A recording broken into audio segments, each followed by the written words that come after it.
if you weren't born like that and your only reason why your body's the way it is because how you eat and how you live your life, and you know you can change your lifestyle, I think in our community we need to push that more. Because sometimes I feel people don't realise the seriousness in you eating unhealthy.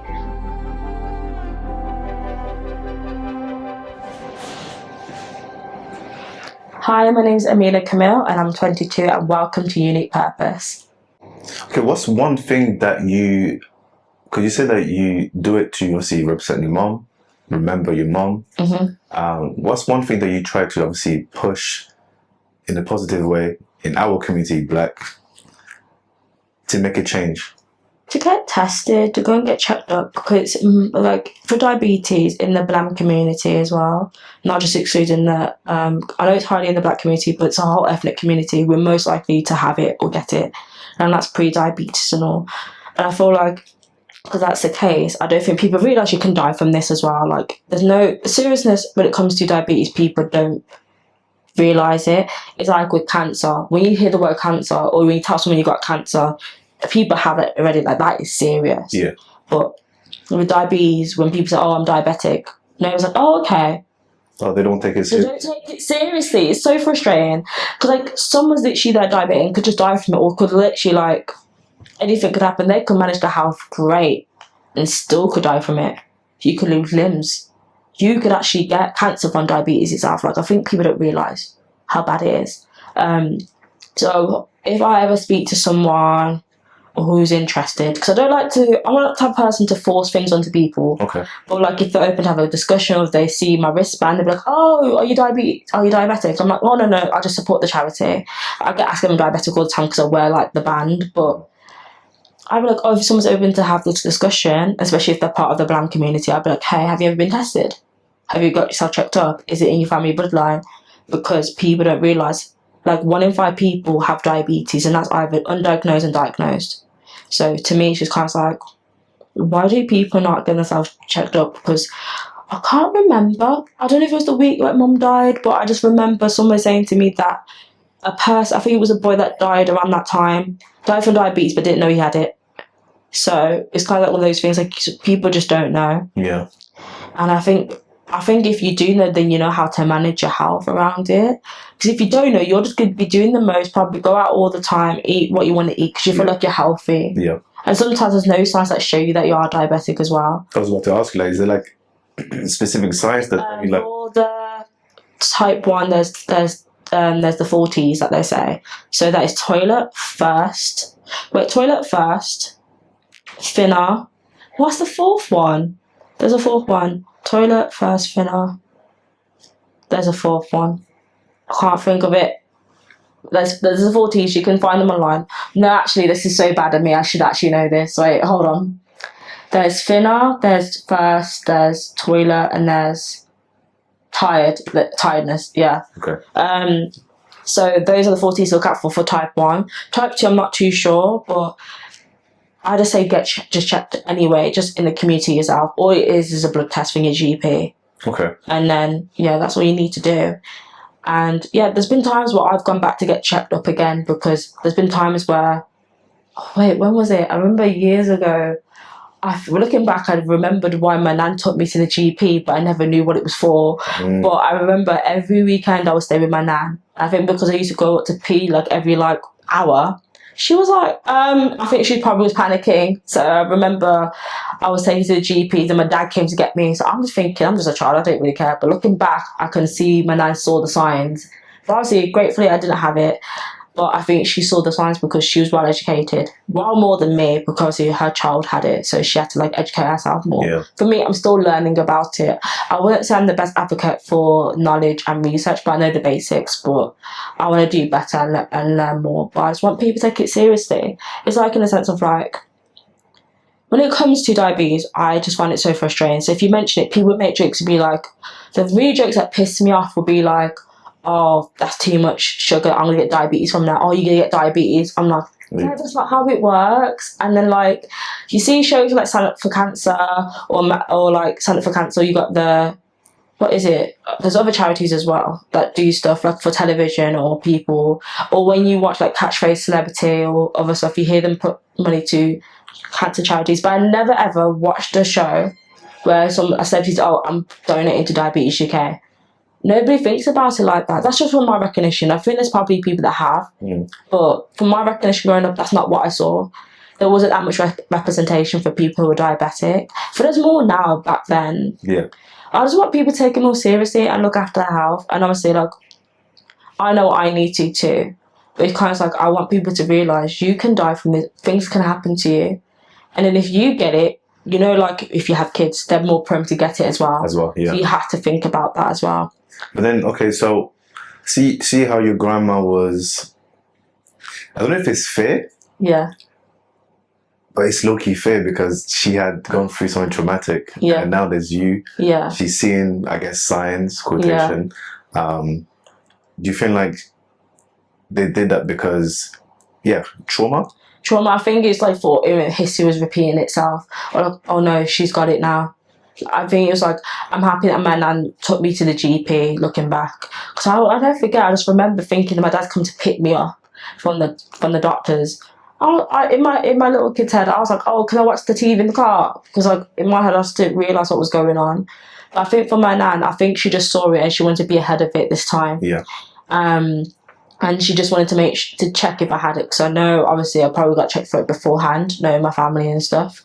But I remember that moment when, obviously, that moment where she did take me to the GP and stuff. And I was thinking, why the hell am I going to the GP? Like, I just want to chill and watch TV. Yeah. But yeah, I don't think it was her. I think it's just more the sense she just wanted to like get it checked and see what was going on. The last thing she wanted to do is like probably, obviously, communicate it to my dad. But I think she just wanted to get it sorted out then and then, just to make sure there's nothing. Because I think she didn't want to wait. She wanted to see if there was something wrong. But I see nothing's wrong with me by the grace of God. I'm happy that I'm not diabetic, because the way I am emotionally and how I live my life sometimes, I just know I don't know if I'll be the best of like looking after myself, because I go through so much emotionally, and sometimes that takes a toll on my health sometimes. So like I'm happy I don't have it, because I wouldn't know how my body would be if I had diabetes with the way I am today. I don't know. But by the grace of God, I don't, which I'm happy about. But I still want to be an advocate and spread the word, because it's kind of like I just want people to be more serious about it. Yeah, that's really what it is. But you are making the necessary, adjusting in your life so that you don't get it. Yeah. So there are times where I come home from work. I kid you not even coming home from work. When I started working in a bar, like every Friday, Saturday, I walk to Dixie's just to get food, because I'm working and like I'm on Broad Street, so I was like, the only places near to me is like Dixie's or like Five Guys or like Brindley Place. We have all like the restaurants. And I literally said to myself, like, why am I doing this? I literally I was going that often. These lot would give me free food. And they would be like, they knew my name. I was like, oh, okay, this is actually getting quite bad. So I stopped. So sometimes I'll bring food to work here and there. Okay. And then try to, or if not, I'll eat when I get home. Or sometimes even after work, I'm like, I'm so tired, I just want to order food. Because I'm just tired from my day, I don't want to cook, but I need to kind of get myself out of that loop, that hole. Yeah. It's the comfortability. It's kind of like, I just know like in 20 minutes my food's just going to come. But I'm just like, first of all, that's just me spending so much money at the same time.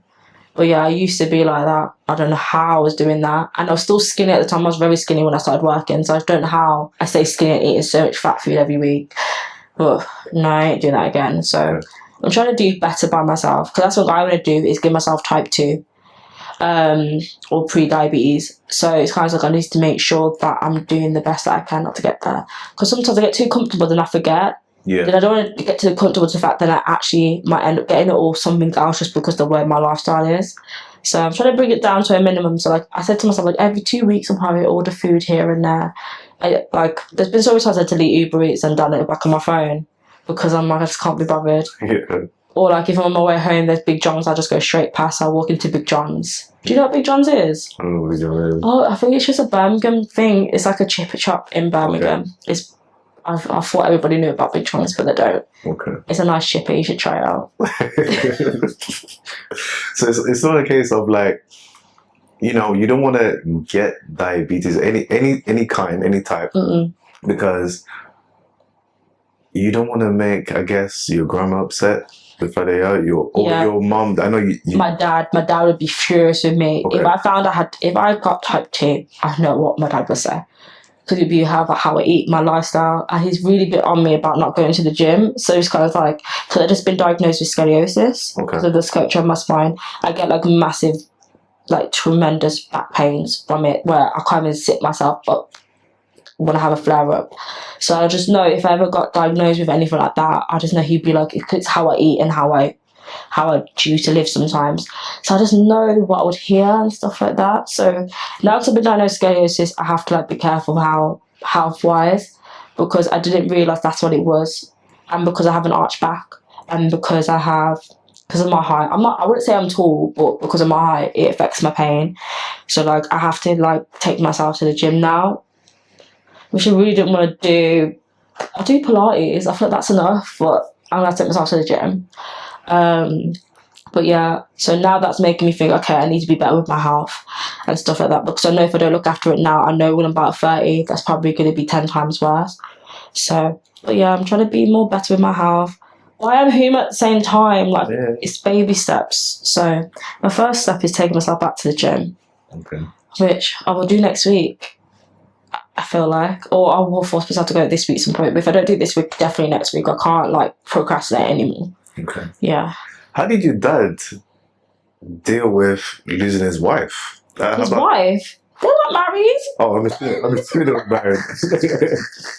No, I'm sorry, that's so funny. They weren't married. Were they even together when I was born? I don't know. I can't remember. I would have to ask my dad about that.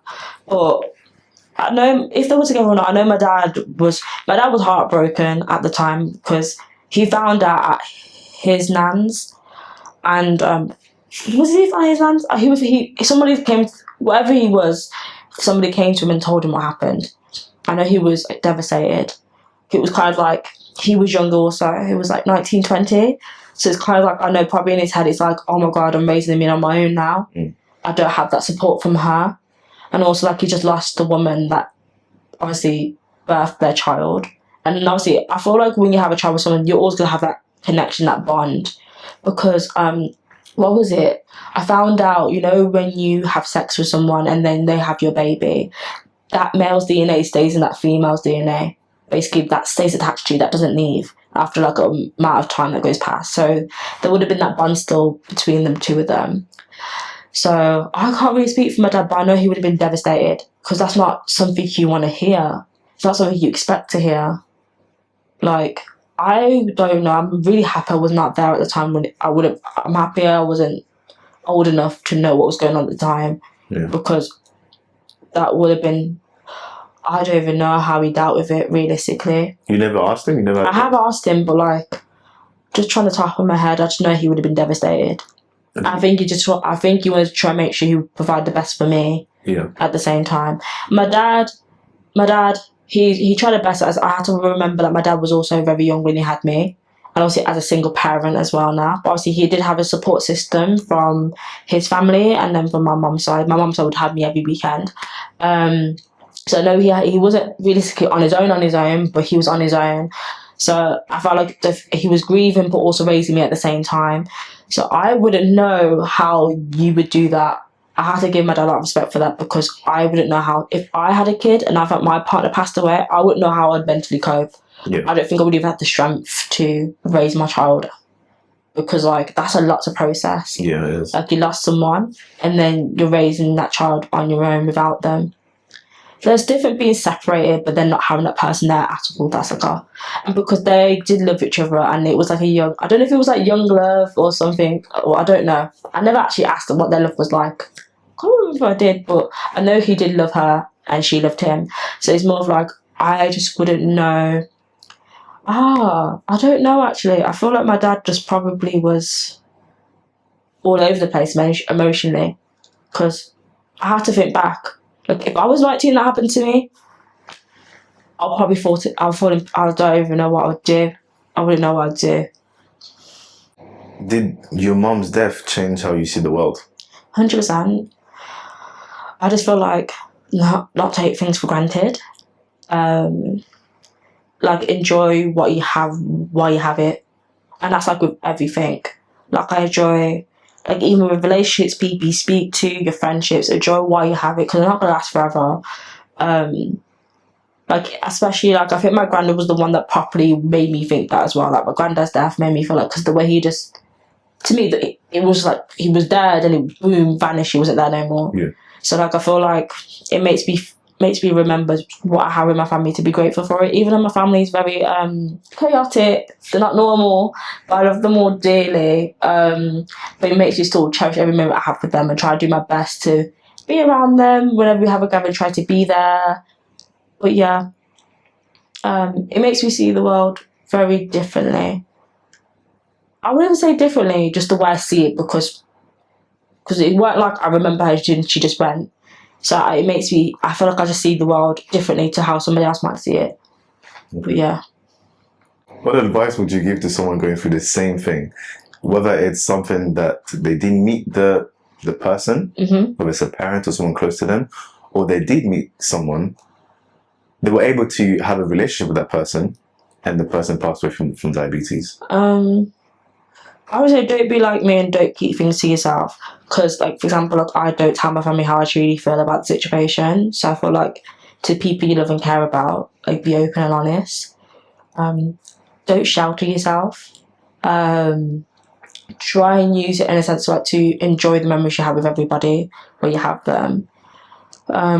Like when you argue with certain people, try to move past it as quick as possible, because you never know what's going to happen. Like, there's so many times where things just happen, or people go on holiday, or you just go down the road and something happens to them. So you want to enjoy it while you have it. Yeah. So I feel like people take things for granted too much. Or like when you have a friendship or a relationship with anyone, enjoy it while you got it, especially if it's good, because you don't know what's ever going to happen. But also live by your truth and stuff, and make sure you just be open and honest. But yeah, when it comes to family members or anybody that's passed away, don't hold in your anger. I feel what I learned from this conversation as well, like, I'm holding a lot of anger in that I don't express. So, and that could be taken out on somebody else. So just be open and honest with everybody. Not everybody, because not everyone needs to know your business, but people you can trust, yeah. Okay. Have you been to therapy? Yeah. How's that? Great, but not great. It's like I'm talking to someone I don't know. I wouldn't say it's not for me. I think it's just the lady that I had. She kind of just made me feel uncomfortable. I think it's just her dress and how she came across to me. Maybe it's just me just overthinking it, but she wasn't really a fan. But I like the idea of therapy for me. I'd rather find someone, because like I don't like it at the same time, because I'm talking to someone I don't know. But then I don't want to tell said people what I'm truly thinking, because it might just cause altercations, problems, or sometimes I just don't want them to know what I'm actually going through. There's a lot of things that my friends and family don't know about me, and that's not like things that I'm in danger. Or like there's nothing like, oh, something's going to happen because I haven't told them. Or it's just because sometimes there's actual things I just like to deal with myself, because I just feel like I know how my family is, I know how my friends are, especially I know how my family stay. So if I tell them certain things, I just know how they're going to be. So like with my ex-partner, like there's a lot of things that I never mentioned to my family. But then eventually I told my auntie, like, guam. She was like, what? But like at the time, if I told them at the time, I just knew how it would escalate. But I dealt with it. I'm not in a relationship anymore. It's kind of like, I was kind of like an idiot for staying there for so long, but it's just kind of like, it's an example of that. I don't like to tell them everything. Yeah. Or like later on down the line, once I've dealt with it and I feel like I'm at peace with it, then I'll let them know, like, hey, this has happened. But yeah, it's just like, just don't feel like therapy is for everyone, to be fair. It depends on the situation, the topic you're talking about, because you are talking to, I would say, a trained person who's got the qualification, but it's still something you don't know. And can I still fully trust you? Because you could go leave, because you know how you got your little colleagues and your co-workers, you could go and be like, oh, so Ameena told me this today. Like, I don't know if I can fully trust you're going to keep that confidential. Do you know what I mean? Because, like, these are people's vulnerabilities at stake, but there's going to be times where you're at work when you be like, you know, we had the little gossips or stuff. Yeah. So I'm thinking, do you do that in your work? This is a different type of field of work that most people don't really work in. But, like, you still might have that work environment where you might be doing that. So, like, I don't know if I fully trust it. Trust it. But I don't know. Because she could be telling Sally, I'm like, I don't know who Sally is, but don't even know who you are. Like, do you know what I mean? But I do like the idea of therapy, and I feel like it is very helpful for those people who do need it. But one thing I've learned in life, the people that go to therapy, it's not for them. The victims don't go. So the people that go to therapy, I feel like, don't know, you know, we have those people that go to therapy, but I feel like that the people that they're close to is like they're victims and they don't go. I don't know how to describe it. So like, I feel like some people might be so self-absorbed and not realise they're the issue, but then you'll create issues for other people, and they're the ones that actually just don't go to therapy, that actually need it more. I'm not saying I'm one of those people that, no, I'm not one of those people, because I was like put on a waiting list to go to therapy, but do you not ever think the idea that therapy is actually, it's like when you think of the funerals, like it's for the living, not for the dead. Yeah. That type of concept. Yeah. Like, I think therapy sessions are going out to the wrong people. Because I have friends that I'm close to, and I hear about this stuff, but I know they don't go to therapy. But they're probably the people that are triggering their situations or making their lives terrible are the ones that are going to therapy. Because I have some people that done me wrong in my life, and they're probably sitting there in therapy talking about me like I'm the person that's done them wrong. Like, that's the idea of therapy to me is very like conflicting. That's an interesting perspective right there. Yeah. I can't lie. I do give off interesting perspectives. I can't speak, sorry. What changes would you like to see in healthcare and in our society / community? Oh, what change I would love them to bring? I know this might sound very, very controversial, not promoting a lot of, people have different body types, but what I'd like to change in our community, some people in our community are born with curves and stuff, but some of them are not born with curves, but then they put on weight over the years, and because of how the day and age is, it's like, it's promoted to be healthy, which is all good and handy dandy, but being overweight and eating a certain way can make you more prone to certain more health issues, not just diabetes itself, just other things as well. And I want some people to start pushing. Oh, this is gonna sound so bad. Oh, okay. I'm just gonna say it. I don't like how people push on the whole plus size thing, because some people are plus size not by obviously the health, sometimes that's just genetics and stuff like that, or just how your body shape is, because your mother and your dad are that shape, you might pass on to you genetically, or sometimes that is actually from health issues as well, because you might have a disability or you might not be able to do certain things, so you can't exercise as well. I understand that, and some people are big boned, I understand that, but there's people out there that choose to live unhealthily but be like, oh, I'm healthy, I'm plus size, I'm just curvy, where realistically you're not. And I thought, because we're a day and age we can't properly speak about it without offending someone, and because I don't know if it's just in our community, I do think it's expanded elsewhere as well, not just in our community, but I don't want people to make it feel like it's okay, because sometimes it's actually not okay. Because there's people out there that will say that as an excuse, because nowadays it's more accepting. And I do feel horrible, because I don't want to upset by anybody saying this, because I'm just worried that somebody's lifestyle might affect their health. And some people weren't born with cultures or genetically got passed down from their family members, the reason why they are how they are. So to me, it's kind of like, if you weren't born like that, and your only reason why your body's the way it is because how you eat and how you live your life, and you know you can change your lifestyle, I think in our community we need to push that more. Because sometimes I feel people don't realise the seriousness in you eating unhealthy. Sometimes people can eat unhealthy and not get anything. Yeah, I see that. Which is okay, which is a blessing in disguise, because you could, but there's going to be people out there that might see that from someone. I just don't know. I don't want people to take what I'm saying as like, oh, are you talking about me? Like, I'm plus size. I'm not saying that. I'm not talking about, because I know there's people in my life who are plus size and do eat healthily and don't do that. And that's just because how they are genetically, and that's just how their body is just built over the years. With hormones and go through puberty and stuff, your body does develop. I'm talking more of those people that just sit at home and eat unhealthily and don't do anything, but they know they physically can. And they're physically able to, but they choose not to. I want people to push that more, stop the whole, especially with the kids, don't give them everything they want, don't always give them sugary stuff, don't always give them that. I know it's easier because you just want them to shut up. But it's going to affect them in the long run. The more they get used to it, the more they're going to eat like that, and it's going to add into their adult life. So it's easy to strip from it now. As well, when it comes to our culture foods as well, I know a lot of our foods contain a lot of oil, frying, stuff like that. There's certain foods that we make. is there other ways to make it, there's other ways to create it instead of like doing it this certain way. I just want people to be more aware, especially because our community, we're more prone to it as well. So that's what I mean, is like we're more prone to it, and with diabetes it can cause other things like as well. Like you can even get diabetes while pregnant. I can't remember the terminology for it. It's not with a G, but you can get it when you're pregnant as well. So like, and obviously that one can come and go. That can either stay with you or you can go with the pregnancy. So I feel like in this community we just need to be more. We need to think more clearly on how we live our lives, because that's not by our fault. We wasn't like, obviously we were just born. Yeah.